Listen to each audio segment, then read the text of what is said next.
Later childhood, he generally begins to be disillusioned and uninterested in drawing.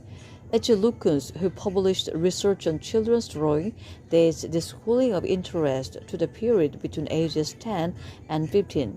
After this cooling off period, in his opinion, interest in drawing again increases between ages of 15 and 20. But this new increases in artistic efforts occurs only in children with a special artistic talent. When the initial loss of interest begins, most children give up drawing for life, and the drawings of an adult who does not regularly draw are not very different from those of an 8 or 9-year-old child who is just completing this stage where children like to draw.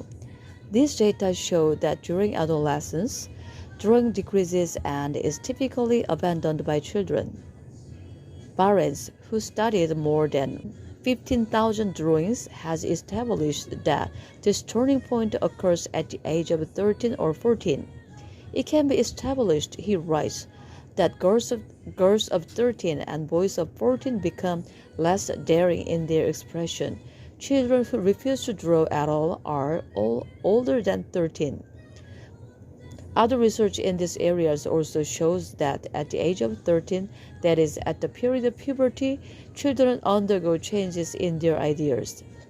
The cooling toward drawing that children experience conceals a transformation of drawing ability to a new, higher stage of development, which is accessible to children only if they are exposed to favorable external stimulation, such as, for example, instruction in drawing at school or artistic role models at home, or if they have special talents for this mode of creation.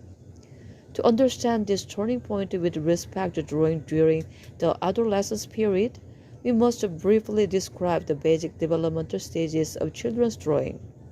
George Kansteiner, who performed systemic studies of children's drawings, divided the entire process up into 4 stages. If we ignore the stage of scribbling, random marks, and formless depictions of certain elements, and start immediately with the stage where a child begins to draw in the true meaning of the words, we will find the child in the first stage, the stage of schemata. In this stage, a drawing of a human figure generally includes a head,